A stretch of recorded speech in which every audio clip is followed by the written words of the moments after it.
Hello, welcome back everyone to the 250th episode of the Jack Brown Podcast. On today's episode, we will be discussing common school policies that aren't implemented correctly.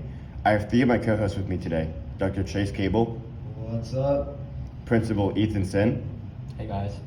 And Professor Andrew Guo. Hello. My fourth co-host / intern, Miss Carwile, called in sick today, so she will not be with us for this episode. Are you going to dock her pay? She already used over 0 allotted sick days. Of course, if you don't work, I'm not giving you any money.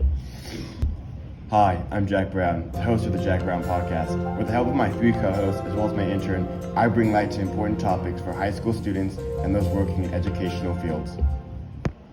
Anyway, moving on, Andrew, could you please start us out with school drills?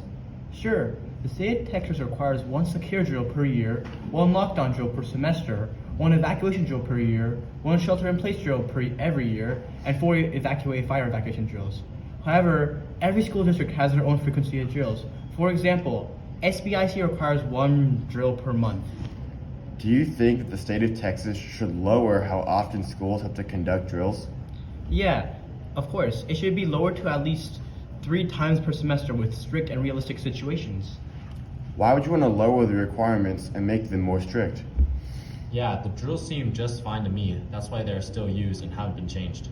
No, they are very useless. They don't prepare the kids for anything. In most situations, people feel more panic and even forget what procedure to follow. For example, look at the Uvalde school shooting, where there were kids and adults who didn't follow any directions, which resulted in the deaths of many students and teachers. Also, students feel more stressed due to these drills during and outside of school. It's just absolutely unnecessary. But it's worth it for student safety. Also, you can't prove that the school shooting deaths could have been minimized by your proposed changes.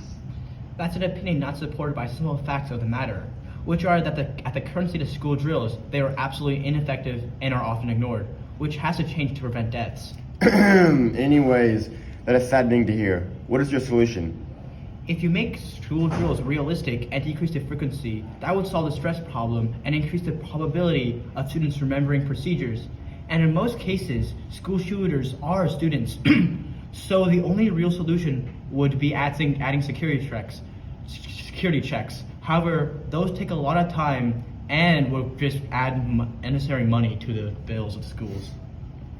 Is there anything else that you want to say on how students and teachers feel about school drills?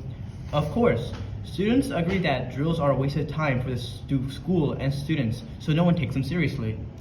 That will explain why no one followed procedure during the Uvalde school shooting. Would you be able to provide more insight on that event so our listeners can know what really went wrong and the problem with school drills? Alright, so what happened was that the shooter Ramos got in an argument with his grandmother before shooting her in the face. Then he drove a truck to Robb Elementary School where he hopped the fence and landed on campus.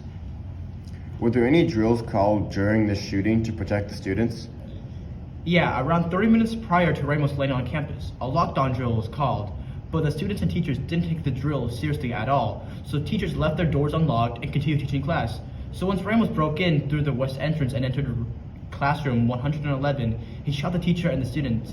The sad part was that a girl got called 911 prior, but was put on hold before Ramos shot her. No one took the drills and the shooter seriously, not even 911, and that's their job. So what is the solution to improve drills?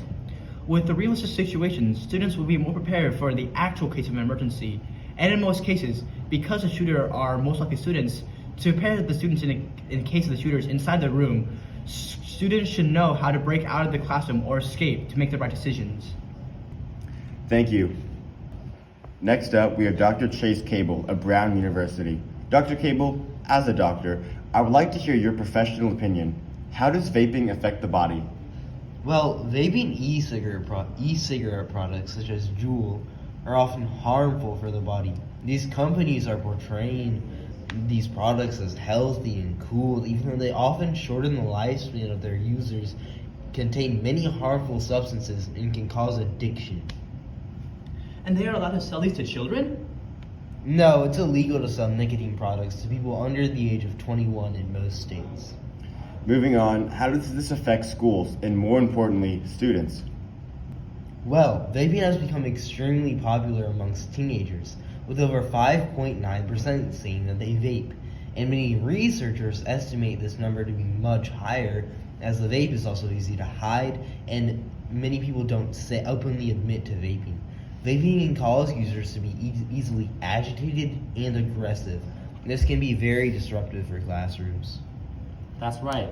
Sometimes I even find students vaping in restrooms or hiding a vape in their pocket. That's crazy, man. What is causing so many kids to start using nicotine products in the first place? Yeah, it is crazy, and it's due to the fact that Juul and other e-cigarette companies utilized advertising in which attractive young adults in their mid to early 20s use the product and are portrayed as having the time of their lives. This advertising was targeted towards teenagers and was extraordinarily effective. Wow, did anything happen to the companies because of this? Yeah, several states' attorney generals sued Juul, alleging that the company illegally targeted minors with its advertising. The states reached a $500 million settlement with the company in 2023. The FDA also imposed a marketing ban on products sold by Juul. Dang, that's a lot of money. Did it have any effect on the companies? Yes, Juul's stock crashed from $181 in 2019 to barely more than $1 in 2024. Juul was taken off the market and is now privately traded. No, my money! I invested $10 million in Juul. I guess that's why I'm almost homeless now. Well, you did take a risk when you invested in an immoral company. At least Joe got what was coming to it. Transitioning back to the topic of schools, what is SBISD doing specifically to combat this issue? Well, SBISD has implemented a zero tolerance policy, meaning that if students are caught with a vape, they are immediately sent to the district's alternative school. Well, that's all I have.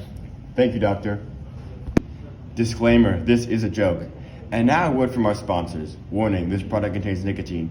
Juul is a healthier alternative to cigarettes that is easier to use. They are more compact, rechargeable, and come in many delightful flavors. This way you can save money in style. Also a word from Marlboro. Marlboro, a healthier alternative to vapes, proudly being the flagship of the cigarette industry for 100 years. These products contain nicotine and are only approachable for people 21 years of age or older. Common side effects include anxiety, possible cancer, lung damage, addiction, headache, dizziness, diarrhea, nausea, and sleep disorders. Juul and Marlboro are not responsible for any deaths involving their products.